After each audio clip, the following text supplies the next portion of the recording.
Salam uşaqlar, necəsiniz?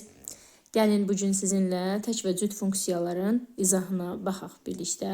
Deməli, mövzumuz tək və cüt funksiyalar, artan və azalan funksiyalar və dövrü funksiyadır. Çox vaxt itirmədən birinci sualla başlayaq. Deməli, bizə birinci sualda deyir ki, bütün ədəd oxunda azalan fx funksiyasının qiymətlərindən hansı ən kiçikdir? Deməli, uşaqlar, azalan funksiyada böyük qiymətə kiçik, kiçik qiymətə isə böyük qiymətə uyğun gəlir. Yəni, bir-birinin tərsi olmalıdırlar. Azalan dediyinə görə və bizdən kiçiyi soruşduğuna görə içərisində ən böyük rəqəm hansıdırsa onu götürməliyik. Yəni, cavab olur B bəndi. İkinci suala baxaq.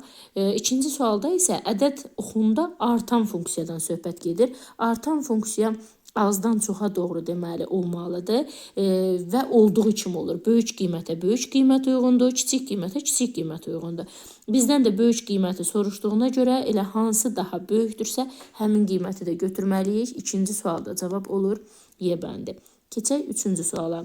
Hansı funksiya azalandır deyir. Uşaqlar, yadınızda qalsın, y bərabərdir hansında x-in qarşısında mənfi işarəsi varsa, həmin funksiya azalan olur.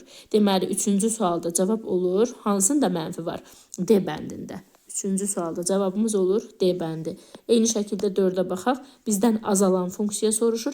X-in qarşısında mənfi axtarırıq. O da yenə D bəndində olacaqdır. Keçirik 5-ci suala. Funksiyalardan hansı nə təkdir, nə də cüt? Gəlin görək hansı tək, hansı cütdür uşaqlar. Deməli, A bəndinə baxaq 5-ci sualda. Y bərabər x veribdir və x tək funksiyadır. Y bəndində x üstü 7 yazıbdır. Deməli, x üstü 7 də tək funksiyadır. D bəndinə baxaq uşaqlar 5-in D-sinə. D bəndində deyir ki, x çıxılsın 1-in mötərizə kvadratı. Müxtəsər vurma düsturuna görə açsaq, x kvadrat çıxaq 2x üstəgəl 1 verər. Düzdürmü?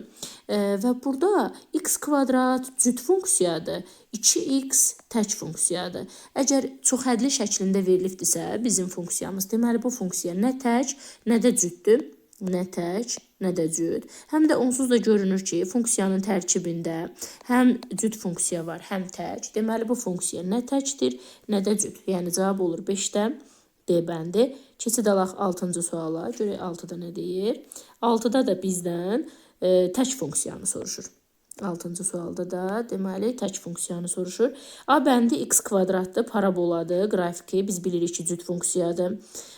Daha sonra hansına baxaq? Burada, məsələn, B bəndinə baxırıq. X kubu tək funksiyadır, ancaq üstəgəl 1 də var. Sabit funksiyalar biz bilirik ki, cütdür. Deməli, bu funksiya nə tək, nə də cüt funksiyasına aiddir. Y bəndinə baxaq, uşaqlar. 6-nın Y bəndində görək nə deyir. Y bəndində deyir ki, y bərabər x modul x. Burada biz x-in yerinə mənfi yazsaq, y bərabər mənfi x modul x alarıq. Çünki modulun içərisində mənfi yazdıqda onsuz da müsbət olur. Ancaq qarşıdakı x-in yerinə mənfi yazdıqda mənfi qabağa keçir. Biz bilirik ki, funksiyanın özü mənfisindən alınırsa, bu funksiya tək funksiyadır. Y bəndi doğrudur. Ancaq müsbət olduğu kimi çıxarsa, həmin funksiya cüt funksiya deyərdik. Ancaq qarşıya mənfi atılanda olur tək funksiya. Keçid alaq 7-ci suala. 7-də də bizdən cüt funksiyanı soruşur. Baxaq görək hansı cüt funksiyadır. A bəndinə baxırsınız, uşaqlar, y bərabər modul x funksiyası veribdir. Biz qrafiklərdən bilməliyik ki, hansı funksiyanın qrafiki y oxuna nəzərən simmetrikdirsə, qatlayanda üst-üstə düşürsə, həmin funksiyalar cüt funksiya adlanır. Modul x funksiyasının qrafikini çəkdik. Həmin bu qrafik, deməli, y oxuna nəzərən simmetrik olduğuna görə 7-ci sualda cavab olur A bəndi, yəni cüt funksiyadır. Keçid alaq digər səhifəyə. Biraz yaxınlaşdıraq. Deməli, 8-ci sual. 8-də isə hansı bütün ədəd oxunda azalandır deyir. Baxaq görək hansı azalandır. Uşaqlar, biz danışdıq ki, bayaqları hansında x-in qarşısında mənfi varsa, o azalan olmalıdır. Ancaq indi görürəm ki, həm A bəndində mənfi var, həm Y bəndində mənfi var. Bəs gəlin görək hansıdır. A bəndində mənfi 4x kubu üstəgəl 5 verilibdir. Uşaqlar, x kubu biz bilirik ki, tək funksiyadır, düzdürmü? Həmin x kubu tək funksiya olduqda biz x-in yerinə Mənfi yazdığımız zaman kubu mənfi eləyir, qarşıdakı mənfi ilə toqquşur, müsbət olur. Müsbət yazanda isə kubu müsbət verir, qarşıdakı mənfi ilə toqquşur, mənfi olur. Funksiya gah müsbət qiymət alır, gah mənfi qiymət alır. Yəni gah artır, gah azalır. Ancaq Y bəndində mənfi 7, deməli, bircə dəqiqə. Y bəndində yazılıbdır ki, mənfi 7x kvadrat üstəgəl 11. Uşaqlar, x-in yerinə istər mənfi yazın, istər müsbət. Kvadratı müsbət verir. Qarşıdakı mənfi 7-yə vurduqda isə funksiyanın qiyməti olur mənfi. Yəni funksiya hər zaman azala-azala gedir. Cavab olur Y bəndi. 8-də cavab Y. Keçid alaq. 9-cu sual eynisidir. Yenə də artan, azalan funksiyalardır. Yəni buna aid artıq çox danışdıq. Keçək 10-cu suala. 10-cuda qrafikləri verilmiş funksiyalardan hansı tək funksiyadır? Uşaqlar, yadınızda saxlayın ki, funksiya təkdirsə, onun qrafiki koordinat başlanğıcına nəzərən simmetrik olmalıdır. Bu isə C bəndindədir. 10-cu sualda cavab olur C. Koordinat başlanğıcına nəzərən simmetrikdir. Baxaq. 11. Hansı cüt funksiyanın qrafikidir deyir. Cüt funksiyalarda uşaqlar, deməli belə bir xassisə var ki, y oxuna nəzərən simmetrik olmalıdır cüt funksiyanın qrafiki. Biz də baxaq görək hansı cüt funksiyadır. Baxırsınız 11-də C bəndində deməli orada parabola, daha doğrusu modul funksiyasının qrafiki verilib və y oxuna nəzərən qatladıqda üst-üstə düşür. 11-də cavab olur C bəndi. Keçid alırıq 12-ci suala. 12-də isə bütün ədəd oxunda artan funksiyanın qiymətlərindən hansı böyükdür? Biz danışdıq ki, əgər funksiyamız artan funksiyadırsa, böyük qiymətə böyük qiymət, kiçiyə də kiçik qiymət uyğundur. Yəni, məndən ən böyüyünü soruşursa, elə variantların içində hansı daha böyükdürsə, onu götürməliyəm. Burada siz kəsirləri müqayisə edirsiniz, uşaqlar. Ən böyük kəsirimiz isə olur B bəndində 3-də 8. Çünki bu 2,3-də 2 deməkdir və verilmiş kəsirlərin hər birindən daha böyükdür. Keçid alaq növbəti sualımıza. Biraz yaxınlaşdıraq. 13-ə baxaq. Bütün ədəd oxunda azalan funksiya deyir. Azalan funksiyada böyük qiymətə kiçik, kiçik qiymətə böyük qiymət uyğun gələcəkdir. Bizdən azalan funksiyadır uşaqlar və böyük qiyməti soruşur. Deməli, mən içərisində hansı kiçikdirsə, həmin kiçik qiyməti götürməliyəm. Baxaq görək kəsirlərimizdən hansı daha kiçikdir. Baxaq, deməli 4-də 3, 3-də 7, 1, 2-də 1 və 5-də 1. Kəsirlərdən ən kiçiyi 5-də 1-dir, C bəndindədir. Biz kiçiyini axtarırdıq. Keçid alaq 14-də. Görək 14-də nə deyir? 14-də fx bərabər x üstü 40 funksiyası üçün hansı münasibət doğru deyil deyir. Aha, gəlin uşaqlar, verilmiş qiymətləri yerinə yazaq. Məsələn, A bəndində, baxaq, 14. A bəndinə baxıram. X üstü 40 yazılır. Məndə də yazıb F3. Yəni 3 üstü 40 böyükdür 0 üstü 40-dan. Bu təbii ki doğrudur. 3-ün üstü 40 daha doğrudur. Böyükdür. A bəndi doğrudur. B bəndinə baxaq. Mənfi 2-nin üstü 40 kiçikdir. Mənfi 3-ün üstü 40-dan. Bu da doğrudur. Uşaqlar, mənfi sizi yanıltmasın. 40 müsbət olduğuna görə, cüt olduğuna görə mənfi ədəd cüt dərəcədən hər ikisi müsbət ədədlər verəcəkdir. Yəni, bax, bunlar olacaqdır müsbət. Və 2 üstü 40 da təbii ki 3 üstü 40-dan kiçikdir. Bu da doğru bənddədir. C bəndi də bundan eynisidir. 2 üstü 40, 3 üstü 40-dan kiçikdir. D bəndinə baxaq, yəni C bəndi də doğrudur. D bəndində nə yazır? Mənfi 4 üstü 40 kiçikdir 2 üstü 40-dan. Uşaqlar, indicə də dediyimiz kimi, deməli, mənfi ədəd cüt dərəcədən müsbət verir və 4 üstü 40, 2 üstü 40-dan kiçik ola bilməz. D variantı yanlışdır. Bizdən də yanlış variantı istəyirdi. Cavab olur D. 15-də isə, gəlin baxaq 15-ə, uşaqlar. 15-də deyir ki, x üstü 39-dur və hansı münasibət doğrudur. Məsələn, A bəndinə baxıram. Mənfi 2 üstü 39 böyükdür 1 üstü 39-dan. Uşaqlar, 39 tək ədəddir. Mənfi ədədin tək dərəcədən qüvvəti bizə mənfi verir və mənfi ədəd müsbət ədəddən böyük ola bilməz. A bəndi yanlışdır. Sonra B bəndində də mənfi 3-ün üstü 39 və böyükdür mənfi 2-nin üstü 39. Uşaqlar, 39 tək ədəd olduğuna görə burada mənfi 3 üstü 39 və mənfi 2 üstü 39. Yəni mənfilər hər ikisində qalır. İndi sizcə 3 üstü 39 mu daha böyük olar, yoxsa 2 üstü 39 mu? Təbii ki, mənfi ədədlərdə 2 üstü 39 böyük olmalıydı. Yəni B bəndi də yanlışdır. Bəs baxaq görək hansı bəndimiz doğrudur. C bəndinə baxaq uşaqlar 15-dən. Buradan yazıram. Deməli 5 üstü 39 bir də var. Böyükdür mənfi 5 üstü 39. Mənfi ədəd tək dərəcədən mənfi verir. Digəri isə müsbət olduğuna görə daha böyükdür. Yəni C bəndi doğrudur. Müsbət ədəd təbii ki, mənfi ədəddən böyükdür. 15-də cavab olur C bəndi. Keçid alaq digər sualımıza 16-ya. Görək 16-da nə deyir? 16-da soruşur. M parametrin hansı qiymətində funksiyası cüt funksiyadır? İndi cüt funksiya olmağı üçün uşaqlar funksiyanın özündə gərək bir x kvadrat olsun, düzdürmü? Burada gəlin bu ifadəni açaq. Baxırsınız 16-da mötərizənin içində müxtəlif ədədlər var və orada x-lər ola bilər, gizlənmiş x-lər ola bilər. Birincinin kvadratı 9, hasilinin 2 qatı olur 12x, üstəgəl ikincinin kvadratı 4x kvadrat. Qarşısında verilmiş mənfi 4mx. Üstəgəl 4m ifadələrini olduğu kimi köçürdürəm. Uşaqlar, biraz sadələşdirək. Birinci 4x kvadratını yazıram. 12x ilə 4mx-dən mənfi x-i mötərizə xaricinə çıxardıram. Sonra qalır əlimizdə müsbət 9 və müsbət 4m. Bizdən funksiyanın cüt olmağını istəyir. Baxın, x kvadrat cütdür. Ancaq bu hissə ki var, bu hissə funksiyanı cüt olmağa qoymur. Yəni, gərək məndə bu hissə olmasın. 12 üstəgəl 4m, uşaqlar, 12 üstəgəl 4m bərabər götürürəm 0-a. 4m bərabər olur mənfi 12-yə. M də bərabərdir mənfi 3-ə. M-in mənfi 3 qiymətində funksiya cüt funksiya olar. Deməli, 16-cı sualda cavab oldu Y bəndi. Keçid alaq. 17-də də eyni qaydada yazılmalıdır. 18-ə baxaq uşaqlar. Aha, 18-də də oxşar sualdır və funksiyanın tək funksiya olduğunu söyləyir bizə. Funksiya tək olmağına görə gərək orada hər hansı bir cüt ünsür olmasın. Yəni, uşaqlar, 18-ci sualda funksiyanın tək olmağı üçün x kvadratı gərək olmasın.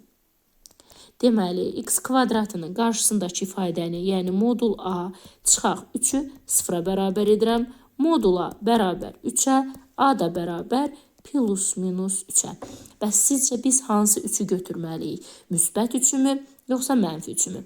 Uşaqlar, siz diqqət eləsəniz, A çıxaq 3, x kubunun əmsalıdır, düzdürmü? Mən əgər bura müsbət 3 yazsam, 3 çıxaq 3 0 verər və kub funksiyası 0-a gedər. Bu isə tək funksiya şərtini ödəmir. Ona görə də biz müsbət 3-ü yox, mənfi 3-ü götürməliyik ki, x kubu olan hissəni 0 verməsin. Deməli, 18-ci sualda cavabımız olur mənfi 3, yəni B variantı. Keçid alaq 19-cu suala. Baxaq görək 19-da nə deyir? 19-da deyir ki, fx funksiyası tək funksiyadır və 0 müsbət sonsuzluq aralığında artan bir funksiyadır. Fx böyük bərabər 10 olarsa, bu bərabərsizliyi həll edin. Uşaqlar, bunu bir neçə yolla yazmaq olar. Həm qrafiklə, həm də funksiya şəklində. Funksiya şəklində yazacağım. Bilirəm ki, qrafiklərdə biraz əziyyət çəkirsiniz. Funksiya təkdir deyirsə, deməli, fx funksiyası hər hansı bir tək funksiyadır. Məsələn, x-dir. Fx-in yerinə x yazıram. X böyük bərabər 10. Deməli, ondan böyük ədədlər olmalıdır. Yəni, ondan müsbət sonsuzluğa doğru olmalıdır. Cavab olur. D bəndi 10 müsbət sonsuzluq. Eyni şəkildə 20-ci suala baxaq. Fx funksiyası təkdir. Deməli, x-dir. Kiçik bərabərdir 7. Deməli, mənim x-im 7-dən kiçik ədədlər olmalıdır. Ancaq burada şərt var. Azalandır deyir. Azalan. Əslində mən buradan nə götürməliydim uşaqlar? Əslində belə götürməliydim. Mənfi sonsuzluq 7 götürməliydim, düzdür? Ancaq azalan şərti verdiyinə görə tamamilə bu bərabərsizliyin, bu aralığın əksini götürürəm. Yəni 7 müsbət sonsuzluq götürürəm azalan sözünə görə. Azalan olmasaydı mənfi sonsuzluq 7 olardı. Azalan dediyinə görə əksinə götürürəm. Cavab olur 7 müsbət sonsuzluq Y bəndi. 20-də. Biraz diqqətli olmaq lazımdır. Diqqətli olsanız elə də çətin bir şey deyil və qaydaları yadda saxlamaq şərti ilə təbii ki. Baxaq görək 21-də nə deyir. İstəyirəm ki, bu tipli sualların hər birinə baxaq ki, tam yadınızda qalsın, həm də qarışıq salmayasınız. 21-də deyir ki, funksiyası cüt funksiyadır. Deməli, hər hansı bir cüt funksiya yazıram. Məsələn, x kvadrat yazıram. Elə ən tez yadda gələnlər bunlardır. Fx-in yerinə yazıram, deməli belə bir şey. X kvadrat kiçik bərabər. Uşaqlar, cavabın 6 olunması üçün orada özü yazıbdır ki, f6. Mən bura 36 yazsam daha düzgün olar, düzdürmü? Çünki 36 6-nın kvadratıdır. Və x bərabər plus minus 6 alaram. Funksiya deməli azalan funksiyadır. Düzdürmü? Bizdən də azalan funksiyadır, uşaqlar, kiçik bərabərdir. Mən normalda kiçik bərabər şərtinə görə əslində cavabı belə götürməli idim. -6, -6. Ancaq azalan dediyinə görə aralıqlardan, yəni -6 və -6-nın, baxın, bu aralığını yox, tamamilə əksini, kənarlarını götürməliyəm artıq. Azalan dediyinə görə bu hissələri götürməliyəm. Yəni, hansı variantdadır o? Mənfi sonsuzluqdan -6-ya, 6-dan müsbət sonsuzluğa, C bəndi. Uzun sözün qısası uşaqlar. Deməli, birinci, aralığı normal qaydada tapırsınız. -6, 6. Bu bizim funksiyamızın özüdür. Artandırsa, cavab elə -6, 6-dır.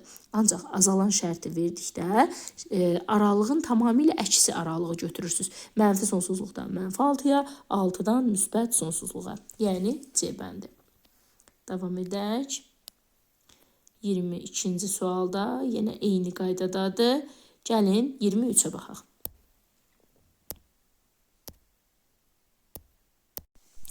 Gəlin 23-cü suala baxaq uşaqlar. Burada artıq biz qrafik çəkməli olacağıq. 23-də deyir ki, fx funksiyası bütün ədəd oxunda təyin olunmuş, kəsilməz və tək funksiyadır. 0,6 parçasında ekstremum nöqtələri 1, 3 və 5-dir. Gəlin uşaqlar, funksiyanın qrafikini çəkək. Aha. Deməli, x-imiz 1 olduqda, funksiyanın qiyməti olub 7. Məsələn, 7 tutalım ki, burada bir yerdədir. 7-ni bu şəkildə qırıq-qırıq xətlərlə birləşdirirəm. Baxın, bura 7-dir. Və maksimum nöqtəsidir deyə, bu bunun təpə nöqtəsidir. Sanki, baxın, belə bir əyri olmalıdır. Daha sonra, f3 bərabərdir 4-ə. Yəni, x-imiz 3 olduqda, funksiya 4 qiymətini alıb. Məsələn, 4 tutalım ki, burada bir yerdədir. Bunu da qırıq-qırıq birləşdirirəm. Daha sonra, x-imiz 5 olduqda, funksiya 9 qiymətini alıbdır. Bu da 7-dən daha böyük olmalıdır. Baxın, buralarda bir yerdə olmalıdır. 9 qiyməti buradadır. Və bu da yenə də maksimum nöqtə olduğuna görə bu şəkildə, təpə şəklində olmalıdır. Gəlin bunları birləşdirək bir-birləri ilə. Funksiya bu şəkildədir uşaqlar. Baxın belə. Bu oldu bizim funksiyamızın qrafiki. Bunlar da onun minimum nöqtələri. Aha. İndi biz bu funksiyanı eyni simmetrik qaydada köçürməliyik. Gəlin simmetrikini köçürdək uşaqlar. Deməli, başqa bir rənglə gəlin edək. Deməli, 1-də funksiya 7 qiymətini alıbdırsa, onda -1-də də -7 qiymətini alar. Baxın, haradasa burada bir yerdə bir -7 var. Və bunları qırıq-qırıq birləşdirirəm. Təpə nöqtəsini birləşdirdim.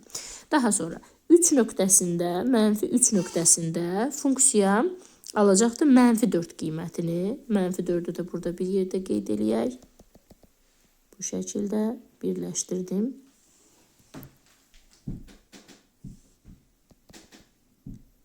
Aha, bu nöqtəmiz.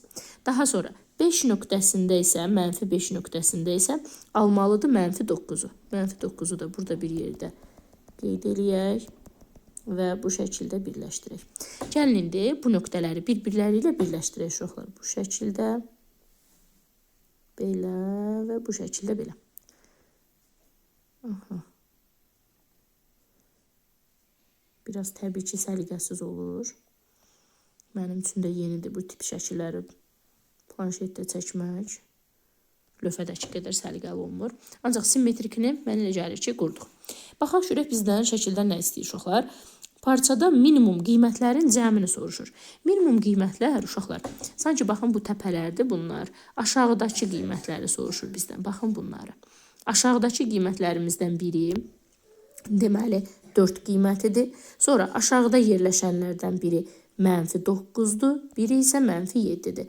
4, -9 və -7 bu hissələrin bizdən cəmini soruşur. 4 çıxaq 16, -12. Funksiyanın deməli qiymətlər cəmi oldu. -12 A bəndi. Minimumlarının cəmi. Minimum qiymətlər aşağıda uşaqlar. Yuxarı hissədə olanlar isə məsələn buradakı 9 maksimum qiymətdir. Buradakı bu 7 maksimum qiymətdir. Eyni şəkildə burada aşağıdakı -4 maksimum qiymətdir və s. Yuxarıda olanlar maksimumdur. Aşağıda olanlar, çökəklikdə olanlar isə minimum qiymətlərdir. İndi isə keçid alaq 24-cü suala.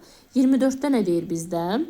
24-də uşaqlar, funksiyası tək funksiya olarsa PQ cəmini soruşur. Biraz daha yaxınlaşdırın, birdən görməkdə problem olar. Deməli uşaqlar, ilk öncə gəlin verilmiş funksiyanı yazaq və vurub açaq. Deməli Px üstəgəl 1, sonra 2x üstəgəl Q üstəgəl 4. Vurub açaq. 2px kvadrat üstəgəl pqx üstəgəl 4px üstəgəl, indi artıq 1-i vururam, 2x üstəgəl q üstəgəl 4. Bizə deyir ki, funksiya tək funksiya olarsa, funksiya təkdirsə, deməli burada bu cütün işi olmamalıdır. Yəni 2p 0-a bərabər olmalıdır, p bərabər 0. Daha sonra funksiya tək funksiyadır demişdik, düzdürmü? P-ni artıq 0 tapdıq. P-miz 0-dırsa, bu hissəyə baxıram, q üstəgəl 4. Uşaqlar, q üstəgəl 4 yanında x olmadığına görə sərbəst həddir və sərbəst hədd cütdür. Ona görə bu cüt burada olmamalıdır. Q-müz bərabərdir -4-ə. P-ni də q-ni də tapdıq. Bizə verilən ifadəni yazıram. P üstəgəl q üstəgəl P vuraq q. Qiymətləri yerinə yazıram. P gördüyüm yerə 0 yazıram. Q-nün yerinə -4 yazıram. 0 vuraq -4. Deməli, cavabımız olur -4. 0 vuranda artıq 0 etdi. Cavab olur 24-cü sualda C bəndi. Keçid alaq 25-ci suala. Görək 25-də nə deyir? Funksiya -3 parçasında təyin olunmuş tək funksiyadır və f2 6-ya bərabərdir. Uşaqlar, əvvəlcə onu deyim ki, əgər funksiya tək funksiyadırsa, 25-ci sual. F2 nöqtəsində 6-ya bərabər qiymət alırsa, deməli o f-2-də də -6 qiymət alacaqdır. Və təbii ki, 0 olan nöqtədə də qiyməti 0-dır. Deməli, tək funksiyada f2 6-dırsa, -2-də -6-dır. Gəlin qiymətləri yerinə yazaq. Yazır 7 f0. F0-ın yerinə yazıram 0. Üstəgəl 4. Mötərizəni bağlayıram. Sonra yazır 5 f2. F2-nin birbaşa qiymətini yazıram 6. Çıxaq. 4 vurulsun, f-2 yazılıb uşaqlar. -2-nin yerinə birbaşa qiymətini yazıram, -6. Gəlin hesablayaq. Birinci mötərizəmizin cavabı oldu 4. İkinci mötərizədə 30 üstəgəl 24. Deməli, 4 vurulsun, 54. 16, bir yadda 20, 21. 216. 25-ci sualda cavabımız olur 216. Keçid alırıq. 26 eynisidir. Baxaq, 27-ci suala. 27-də nə deyir? Funksiyası deyir tək funksiyadır. Tək funksiya olmağına görə uşaqlar orada x kvadratı olmamalıdır. Yəni bizim x kvadratı əmsalımız olmamalıdır. Gəlin baxaq. Bircə dəqiqə, yox, mən səhv baxdım, 28-ə baxdım. 27-də bizə deyir ki, funksiya cütdür. Funksiya cütdürsə, orada x əmsalı olmamalıdır. Yəni, sadəcə funksiya ax kvadrat şəklində davam eləməlidir. Yəni, x-in əmsalı a çıxaq 3 0-a bərabərdir, a isə 3-ə bərabərdir. 27-də cavab 3-dür. 28-ə baxaq. 28-də bizdən tək funksiya istəyir. Tək funksiyada uşaqlar x kvadratı olmamalıdır. X kvadratını biz yox eləməliyik. Yəni x kvadratının qarşısında duran a çıxaq 4-ü 0-a bərabər eləyib, a-ya 4 deyəcəyik. 28-də cavab olur 4. Keçid alaq 29-a. Demək olar ki, mənim bu bölmənin içərisində ən sevdiyim suallar bu 29 tipli olan suallardır. Gəlin birlikdə baxaq. Aha, 29-da nə deyir? Deyir ki, f2 5-ə bərabərdir. Daha sonra f-3 6-ya bərabərdir. Və bizə deyir ki, dövrü 6-dır funksiyanın. Dövr uşaqlar T hərfindən işarə olunur. T bərabər 6-dır. Yəni, hər 6 addımdan bir funksiya eyni qiymət alır. Məsələn, F2-də cavabı 5-dirsə, 6 addım sonra F8-də də bunun cavabı 5-ə bərabərdir. F6 addım sonra F14-də də 5-ə bərabərdir. Aydındır, bu şəkildədir. İndi bunun qısa tapılma yolunu sizə göstərəcəm. Və funksiya uşaqlar cüt funksiyadır. Bir dəqiqə, funksiya cüt funksiyadır. Bunun cütlüyünün təkliyinin bizə fərqi nədədir? Yəni, funksiya F2 nöqtəsində 5 alırsa, F-2-də də 5 alacaqdır. Cüt funksiyalarda uşaqlar yerinə müsbət də yazsaq, mənfi də yazsaq, orada axı kvadrat məsələsi var. Yenə də eyni qiymət alır. Cüt funksiyada F2 5-dirsə, F-2 də yenə də 5 olur. İndi gəlin baxaq. Burada yazılıb F-14, düzdür uşaqlar? 14-ü bölürəm onun dövrünə. Yəni 6-ya. 14-ü 6-ya böldükdə uşaqlar 2 dəfə 6 12 eləyir. Orada 2 qalıq qalır. F-2. Həmin o qalığımız da qiyməti onsuz da bizdə var. 5-ə bərabərdir. Deməli F-14 5-dir. Gəlin F-21-i tapaq. Yenə də bu 21-i öz dövrünə bölürəm. Yəni 6-ya bölürəm. 21-i 6-ya böləndə 3 dəfə düşür, 18 edir. Və 3 qalıq qalır. F-3. -3-dəki qiyməti bilirik. 6-ya bərabərdir. Daha sonra F45 var. 45-i yenə də öz dövrünə, yəni 6-ya bölürəm. 7 dəfə düşür 42. 3 qalıq qalır. F3-də qiymət nəyə bərabərdir? Yenə də 6-ya. Çünki funksiya cüt olduğuna görə mənfi də yazsaq, müsbət də yazsaq, elə yenə də həminki o cavab 6-nı verir. Və F50 var. -50-dir. 50-ni 6-ya bölürəm. Baxın, bu 6-ya bölürəm. Uşaqlar, dövrünə bölürəm. 50-ni 6-ya böləndə 8 dəfə düşür 48. 2 qalıq qalır. Düzdürmü? -2 qalığımız qalır. Həmin o -2-də də qiymət 5-ə bərabərdir. Artıq funksiyanın bütün qiymətlərini tapdım. Kəsir xəttini çəkirəm. Sürətdə yazılıb F-14. -14-ün qiyməti budur, 5-dir. Sonra üstə gəl. F-21 yazılıb. -21-in qiyməti buradadır, 6. Məxrəcdə yazılıb F-45. 45-in qiymətini baxın, burada tapmışıq 6. Çıxaq. F-50. F-50-in də qiyməti buradadır, 5.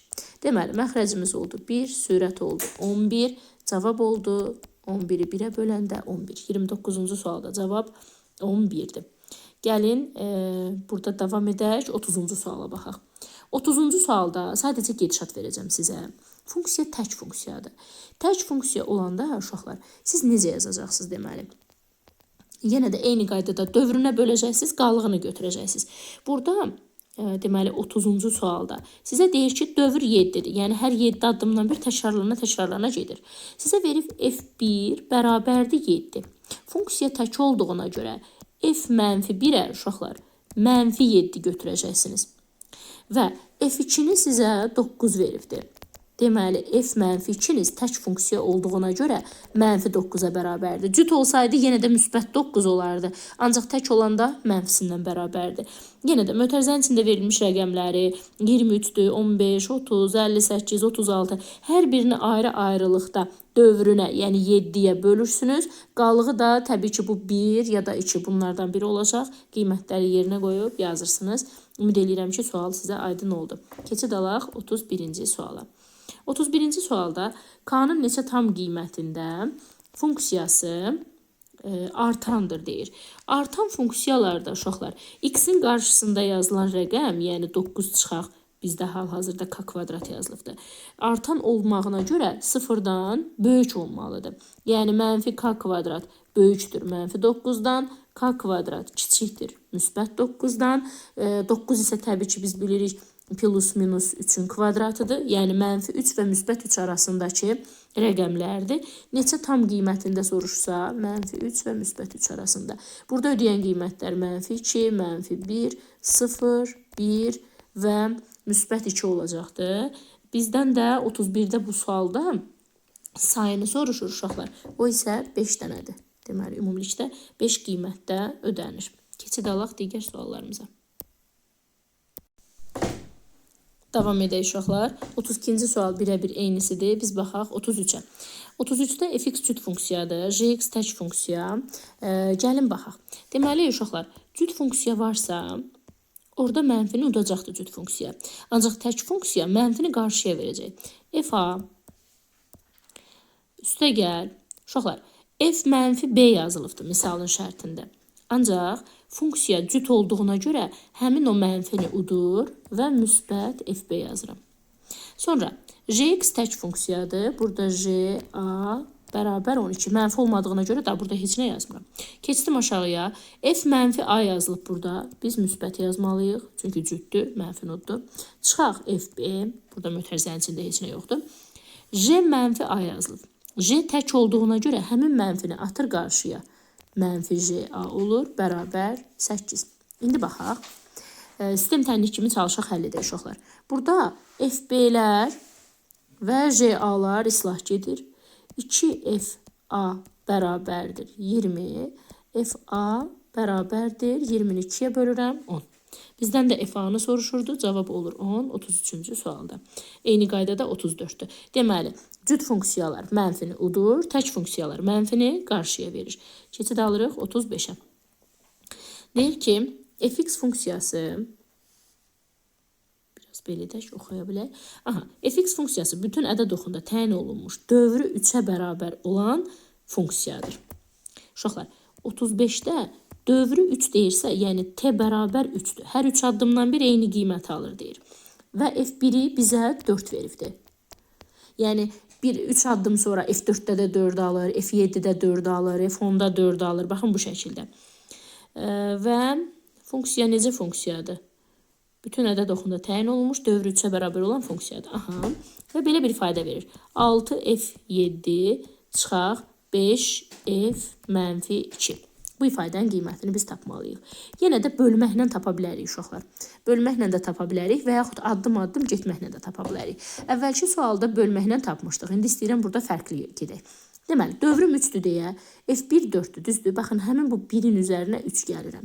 f4 4-ə bərabərdir. Yenə 3 gəlirəm. f7 də 4-ə bərabərdir.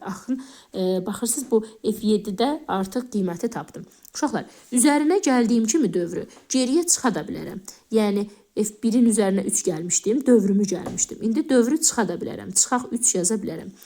1-dən 3 çıxsam, mənfi 2 qalar. Deməli, f mənfi 2-də də funksiya 4-ə bərabərdir. Baxın burada. Qiymətləri yerinə yazaq. 6 vur 4, çıxaq 5 vur 4. Yəni, 24 çıxılsın 20, cavab olur 4. Sual 35 idi. 35-ci sualda cavabımız oldu 4. 36-cı sual eyni bu qaydada gedəcək. Gəlin biz birlikdə 37-yə baxaq. 37-də K-nın neçə natural qiymətində funksiya azalandır deyir. Azalan olmaq üçün funksiyanın x-in qarşısında duran rəqəmi deməli 0-dan kiçik bir ədəd olmalıdır. 37-də. Gəlin baxaq. Deməli, yəni k kvadrat çıxaq 25 azalan olmağına görə 0-dan kiçik olmalıdır. K kvadrat kiçikdir 25-dən, k bərabərdir plus minus 5-ə, yəni mənfi 5 və müsbət 5 aralığında yerləşməlidir bizim k-mız. Ancaq burada bir problem var uşaqlar. Burada kök altda da kx yazıbdılar. Mən kökün altına buradakı bu mənfi ədədləri yaza bilmərəm. Ancaq müsbətləri yaza bilərəm. Baxın, buradan kəsirəm aralığı. Sadəcə müsbətləri yaza bilərəm. Həmin o müsbət ədədlərimiz də hansılardır? 1, naturalları soruşursunuz da bizdən, düzdürmü? 1, 2, 3, 4-dür və 5-in özünü almır. Funksiyası azalandır deyir. 4 dənə qiymətində 1, 2, 3, 4. 4 qiymətində bizdən sayını soruşurdu. 38-ci sualda da yenə də eyni qaydada davam edirik. Davam edək uşaqlar. Deməli, bu 37-ci sual idi. 38-də eyni qaydada. 39-a gəlin baxaq. Bayaqki suallarımızdandır bu da. Gəlin yenə də baxaq, işləyək, yadınızda tam qalsın.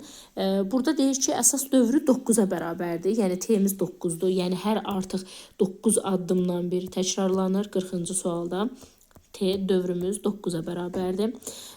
Və tək funksiyadır. Tək funksiyalarda, orada mənfilərdə fərq olur uşaqlar. Gəlin, f14-ü hesablayaq. f14. Deməli, dövrümüz 9 olduğuna görə, bu hissədə göstərək, f14-ə baxaq.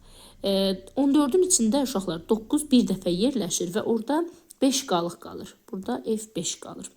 Sonra keçək, f18-ə baxaq. 18 9-a tam bölündüyünə görə burada qalıq qalmır, yəni artıq bu hissə olur 0.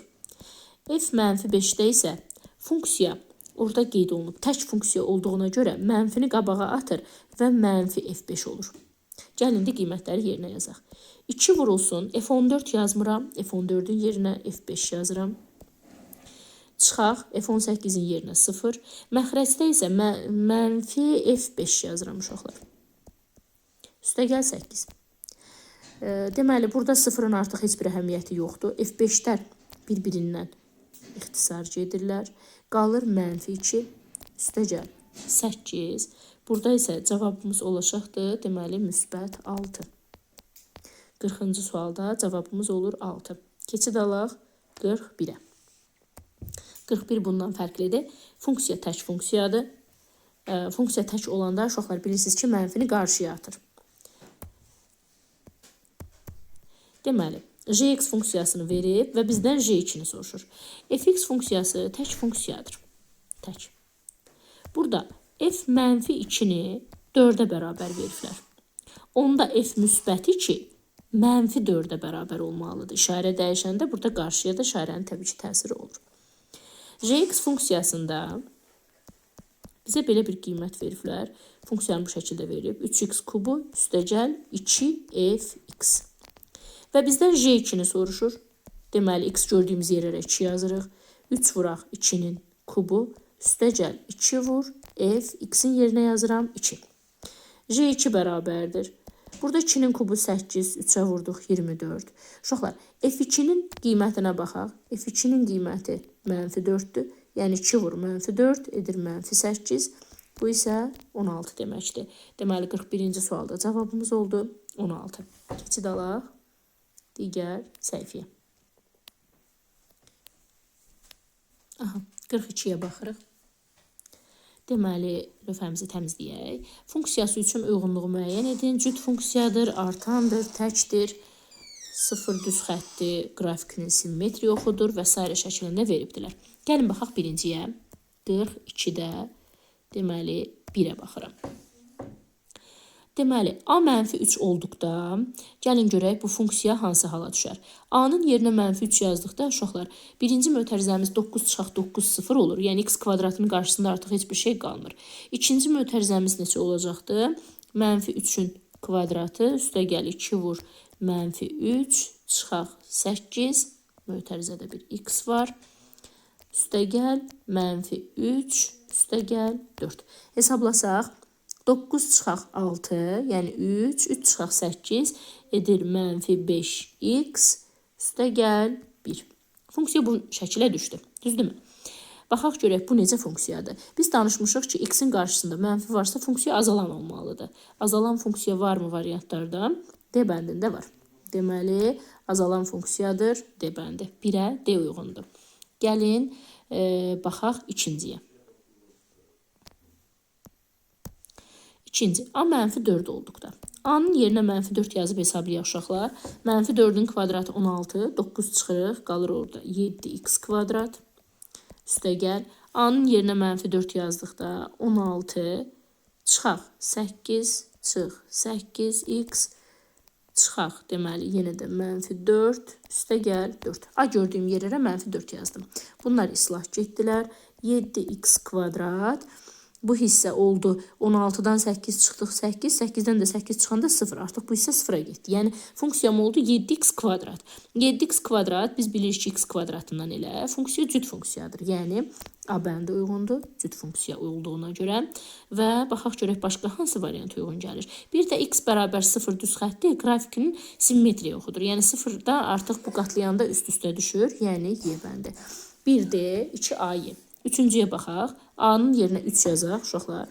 A-nın yerinə 3 yazdıqda yenə də x kvadratının qarşısı tamamilə 0-a gedir. Çünki 9 çıxaq 9 olur. Sonra ikinci mötərizəmizdə isə 9 üstəgəl 6, 15, 8 çıxırıq. 7x üstəgəl 7. Baxın, bu şəkildə bir funksiya alırıq. X-in qarşısı müsbətdir. Müsbətdirsə funksiya artan funksiyadır. B bəndi uyğun gəlir. Başqa da uyğun gələn variant yoxdur. Uşaqlar, bura tək funksiya yaza bilməzsiniz. Çünki biz danışmışdıq ki, çox hədli şəklində olan funksiyalar tək olmurlar. Deməli, 1D, 2A-Y, 3 isə B-dir. Gəlin keçək 43-cü suala. 43-də bizdən funksiyaları verir və təpə nöqtələrini soruşur variantlardan. Uşaqlar, təpə nöqtələrini tapmaq şifahi, çox asandır. Birinciyə baxırıq. Mötərizənin içərisində yazılanı əks yazırıq, yəni müsbət 3 yazılıb, mənfi 3. Çölündə yazılanı olduğu kimi, mənfi 2. Mənfi 3, mənfi 2 təpə nöqtəsidir. Yəni 1-ə uyğundur, A bəndi. Keçid alırıq ikinciyə. Başqa görün, başqa variantda uyğun gəlirmi? Xeyr, uyğun gəlmir. İkincidən mötərizənin içindəkini əksinə yazırıq. Yəni mənfi 3-dürsə, müsbət 3. Çölündəkini olduğu kimi, mənfi 2. 3 mənfi 2 təpə nöqtəsi. D bəndi uyğundur. Deməli, bu 43-cü sualdır. Bəli. İkinciyə uyğundur. D bəndi. Başqa görək uyğun gələn varmı? Bir də uşaqlar, burada 3-dən müsbət sonsuzluğa olduqda funksiya artır, həm də B bəndi uyğundur. 2-yə BD uyğundur. Üçüncüyə baxaq. Mötərizənin içindəkini yenə də əksinə yazıram. 3. Çölündəkini olduğu kimi 2. 3-2 nöqtəsi təpə nöqtəsidir. Baxaq görək 3-2 varmı? Variantlarda 3-2 yoxdur. Başqa hansı variant uyğundur? Artıb azalma hissəsinə baxaq. 3 müsbət sonsuzluq olduqda azalır. Çünki qarşıda mənfi var. C bəndi. Və 0 mənfi 7 nöqtəsi görün. Bu Y bəndi hansına uyğun gələr uşaqlar? X-in yerinə 0 yazdıqda 9 çıxılsın 2 mənfi 7. Üçüncüdə uyğun gəlir. Üçüncüyə həm də Y bəndi uyğundur. Yəni X gördüyünüz yerə 0 yazsanız, siz orada Y-i mənfi 7 tapmış olarsınız. Deməli 43-də 1A, 2BD, 3CY oldu. 44-cü sual 42-ci sualla eynidir. Buna baxmağa mən lecər ki, vaxt itirməyə dəyməz. 45-ə baxaq. Burada da aralıqda artıb azalmalarını soruşur. Kəsilib kəsilmədiyini soruşur. Gəlin 45-ə də baxaq. Buranı təmizləyək. Deməli 45. Uşaqlar, ilk öncə bu aralıqlarda artıb azalmanı tapmaq üçün bizə M-in koordinatlarını tapmaq lazımdır. Yəni mənfi B bölünsün 2A-nı tapmaq lazımdır. Birincidə mənfi B bölü 2A-nı tapanda B-miz mənfi 8-dir. Bir mənfi də buradan gəlir olur müsbət 8. 2 vuraq 2. Yəni 8 bölək 4, 2 alarıq. Deməli, M-imiz oldu müsbət 2. Burada 2 müsbət sonsuzluq aralığında artır, 1-ə A bəndi uyğun gəlir. Baxaq görək azalma aralığı da varmı? Bir də var mənfi sonsuzluqdan 2-yə qədər də azalır. Bu da C bəndindədir. Keçid alırıq ikinciyə. İkincidə də yenə eyni qaydada M-in düsturunu tətbiq eləyək. Mənfi B bölə 2A yazaq. B-miz mənfi 5 olacaq deməli. 2A-mız da olur mənfi 2. 5-i 2-yə bölürük. 2,5. 2,5 olan aralıqda hansındadır? Aralığın azaldığı Y bəndindədir. Orada bilirsiniz niyə azalır olur uşaqlar? Çünki x kvadratının qarşısında mənfi var. Ona görə aralığında mənfi sonsuzluq 2,5 aralığında artır. 2,5 müsbət sonsuzluq olduqda isə azalır. Yəni çünki orada x kvadratının qarşısında mənfi var. Ona görə orada variantı fərqli verir. Üçüncüdə eyni qaydanı tətbiq edək. M bərabərdir mənfi B bölə 2A. Uşaqlar, siz diqqət eləsəz, üçüncüdə heç B-miz yoxdur bizim. Yəni x əmsalı yoxdur. Ona görə sürət sıfırdır. Heç məxrəci hesablamağa dəyməz. Məxrəcimiz də olur. Ümumilikdə qiymətimiz də olur. Deməli 0. Bu isə 0 müsbət sonsuzluq aralığında artır, B bəndinə uyğundur. Deməli, 1-ə AC dedik, 2-yə Y, 3-ə isə B. 45-ci sual idi bu. Bir dəqiqə görün bunu. Nədir? Kənara çəkək. 46-cı sual eynidir. Keçid alaq 47-yə. 47-də bizə qrafiklər veribdilər uşaqlar. Və bu funksiyaların təkdimi, cüzdümü bu hissələrini bizdən soruşur. Gəlin ilk baxaq birinci funksiyanın qrafikinə. Birinci də biz deməli parabola görürük 47-ci sualda. Paraboladırsa bu funksiya cüt funksiyadır. 47 sualın nömrəsini qeyd edeyim. Birinci paraboladır və y oxuna nəzərən simmetrik olduğuna görə funksiya cüt funksiyadır. Yəni 1-ə uyğundur C bəndi. Funksiya cütdür. Baxaq görək. Bir də x kvadratının funksiyasının qrafiki şəklindədir. B bəndi. 1BC. İkinciyə baxaq. İkinci funksiya, uşaqlar, deməli x kubu funksiyasının qrafikidir. Siz bunu artıq qaydadan əzbər bilməlisiniz. X kubu isə Y bəndindədir və funksiya tək funksiyadır. Tək funksiya A bəndi. Daha sonra üçüncüyə baxaq. Üçüncü funksiya digərlərindən birazca qəlizdir uşaqlar. Qəlizliyi nədədir? Burada bir tərəfi moduldur, sol tərəf. Sağ tərəf isə kvadrat funksiyasıdır, paraboladır. Yəni funksiya nə təkdir, nə də cütdür. D bəndi uyğundur. Həm elə bil modul x funksiyasını veribdilər, həm x kvadrat funksiyasını veribdilər. Ona görə də funksiya nə tək, nə də cüt funksiya olur. Bu 47-ci sual idi. 48-ci sual yenə də eyni qaydadadır. Orada birinci koordinat başlanğıcına nəzərən simmetrikdir, tərs funksiyadır. İkinci modul x funksiyasıdır, yəni cüt funksiyadır. Üçüncü isə nə təkdir, nə də cütdür. Çünki orada həm modulu verib, həm kvadratik funksiyanı veribdir. 48-ci sualı da haqqında da biraz danışdıq. Artıq variantlarını özünüz yazarsınız. Keçid alırıq. Son 2 sualımız qaldı. Aha. Baxaq görək. 49-cu sualda nə verir? 49-da da funksiyaları göstərib bizdən artan, azalan funksiyalar olub olmamağı haqqında suallar verir, danışır. Deməli, birinciyə baxırıq. 49-da birinci sual. Y bərabər x kvadrat funksiyasını bizə veribdilər uşaqlar və bizdən artıb azalması haqqında danışır. Burada variantlara baxıram uşaqlar. D variantına diqqət eləsəniz, ordinat oxuna nəzərən simmetrikdir. Bu birinci suala uyğun gəlir. Deməli, 49-un birincisində olur D bəndi. Çünki bu y oxuna nəzərən simmetrik funksiyadır. İkinciyə baxaq. İkincidə ümumilikdə düsturun qarşısında, funksiyanın qarşısında mənfi işarəsi var və biz də bilirik ki, mənfi olduqda funksiya azalan funksiya olur, yəni C bəndi. Baxaq görək başqa hansı variantlar uyğun gəlir. X-in yerinə 1 yazdıqda ümumi qiymət 0 olar, B bəndi də uyğun gəlir. Üçüncüyə baxaq. Üçüncüdə isə y bərabər x kubunu veribdilər. X kubu isə biz bilirik ki, tək funksiyadır. Təklik haqqında heç bir şey demir. Qarşısı müsbət olduğuna görə isə artan funksiyadır. A bəndi. Ümumiyyətlə uşaqlar, onun istəyirəm sizə qrafikini göstərim. X kubunun qrafiki deməli belə olur. Baxın, bu şəkildə gəlir və belə gedir. Və qrafik həmişə soldan sağa oxunduğuna görə bu funksiyanın qrafiki həmişə arta-arta gedir. Ona görə 3-də də olur A bəndi. Keçid alırıq 50-ci suala və bölmənin sonuncu sualına. Görək 50-də nə deyir? Fx və gx funksiyaları cüt funksiyalardır. Aha, gözəl. Px və qx funksiyaları isə tək funksiyalardır. Gəlin qeydlərimizi aparaq uşaqlar. Deyir ki, f mənfi 5 3-ə bərabərdir. Fx cüt funksiya olduğuna görə tez deyirəm ki, f müsbət 5 yenə də 3-ə bərabərdir. Sonra veribdir ki, j mənfi 7 8-ə bərabərdir. J cüt funksiya olduğuna görə J7 də yenə də müsbət 8-ə bərabərdir. Yəni işarə dəyişməsi olmur. Keçdim P-lərə. Yazır P4. Bunu da başqa rənglə yazaq bəlkə. Yazır ki, P4 bərabərdir 3-ə. P funksiyasını tək verdiyinə görə P mənfi 4 mənfi 3-ə bərabər olmalıdır. Q funksiyası mənfi 2 qiymətində mənfi 3 alır. Tək olduğuna görə müsbət 2-də müsbət 3 alacaqdır. Yəni işarəsini tez dəyişir. Mənfi 2-də mənfi alırdısa, müsbət 2-də də müsbət alacaqdır. Tez işarəsini orada dəyişir uşaqlar. İndi qiymətləri gəlin yerinə yazaq. Sürətdə yazılıb F5. F5-in yerinə öz qiymətini yazıram. 3. Vuraq. Yazılıb J7. J7-nin qiymətini yazıram. 8. Üstə gəl. Yazılıb P mənfi 4. P mənfi 4-ün qiyməti baxın buradadır. Mənfi 3. Məxrəcdə Q2 yazılıb. Q2-nin qiyməti isə buradadır 3. Hesablayaq. Sürət oldu 24 çıxaq 3. Məxrəc 3. 21. 3-ə bölürük 7. Deməli 50-ci və sonuncu sualımızda cavab olur 7. Bununla da uşaqlar tək və cüt funksiyaların sonuna gəldik, çatdıq. Növbəti bölməmiz mürəkkəb funksiyalar olacaqdır. İnşallah onu da digər video izahda izah edəcəm. Oradan baxıb davam eləyərsiniz.